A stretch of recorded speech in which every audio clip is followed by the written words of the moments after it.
আজকে আমরা একটি 15 এম্পিয়ার রাউন্ড সকেটের এসির পয়েন্ট বানাবো। A to Z এই ভিডিওটাতে দেখাবো।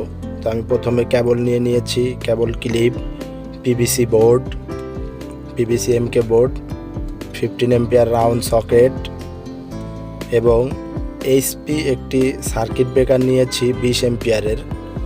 এটা 1.5 টন এসির জন্য বানাবো। এই রুমে এসির কোনো পয়েন্ট নাই, এইখানে এই দেওয়ালে ফিটিং করব। তো আমি ফিটিংগুলো একা ভিডিও করতেছি, যার কারণে দেখাইতে পারবো না, কিন্তু আমি A to Z আপনাদেরকে বুঝিয়ে দিব, আপনারা আশা করি বুঝে যাবেন। এটা এইচডিবি মেন বোর্ড, এখান দিয়ে আমি তারটা আনবো, আইনা কানেকশনটা দিব।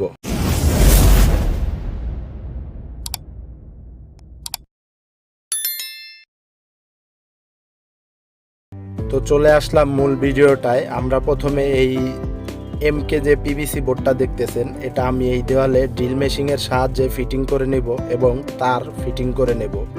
এটা আপনারাও পারবেন।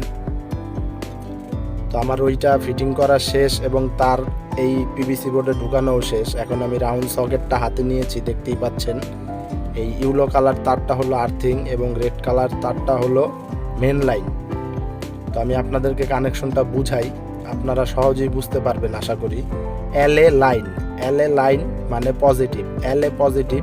রেড কালার তারটি আমি পজিটিভের জন্য ইউজ করব এবং ব্ল্যাক কালার তারটি এনএ নিউট্রাল মানে নিউট্রাল অর্থ নেগেটিভ, এবং ইউলো কালার তারটি আমি আর্থিং হিসাবে ব্যবহার করব। যে মাঝখানের পয়েন্টটি টার্মিনাল, এটা আর্থিং।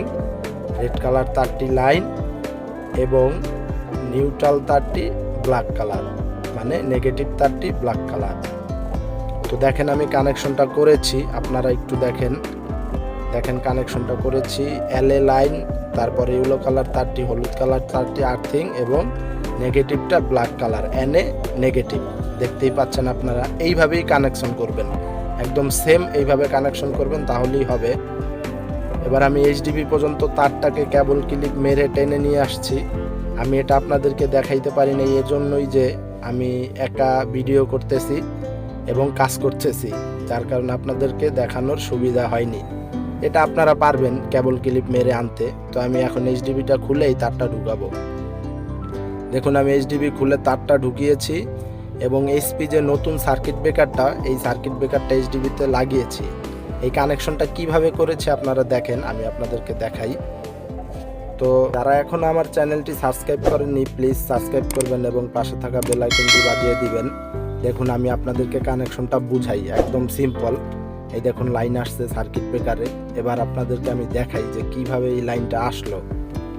আমার উপর দিয়ে আপনি দেখতেছেন, এটা হলো আউট। এইচপি সার্কিট ব্রেকারের নিচ দিয়ে এটা হয়েছে আউট। আমি যে তারটা টেনে আনলাম সেই তার এখান দিয়ে আউট হয়েছে, মাঝখানে সার্কিট ব্রেকার, বুঝতেই পারতেছেন। এই যে লাইন এখন অফ, এই যে 1, এখানে অফ, সবুজে অফ এবং রেড কালার তারে 1, দেখতে পাচ্ছেন এই যে 1 হচ্ছে। তো এবার আপনাদেরকে বুঝাই, মেন সার্কিট ব্রেকার থেকে এই লাইনটি ঢুকে এটা দিয়ে আউট হয়েছে, আউট হচ্ছে এটা দিয়ে একদম এসির যেই কানেকশনটা করছি সেখানে চলে গেছে। এবং নেগেটিভটা দেখেন, নেগেটিভটা নেগেটিভ ভারে লেগে গেছে, মেন যে নেগেটিভ আছে সেখানে এটা কানেকশন হয়ে গেছে। এইচডিবিতে আপনারা এরকমই পাবেন, এক এক এইচডিবি এক এক রকম, কিন্তু নেগেটিভ বারগুলো এরকমই পাবেন। দেখেন নেগেটিভটা আউট হয়েছে এবং আমার সেই রাউন্ড সকেটে চলে গেছে। এবং হলুদ কালার যে তারটি দেখতে পাচ্ছেন, অর্থাৎ ইউরো কালার, এটা আমি আর্থিং বারে সংযোগ করেছি, আর্থিং বারের টার্মিনালে। দেখতে পাচ্ছেন এখানে কোনো লাইন নেই এবং নেগেটিভেও কোনো লাইন থাকে না।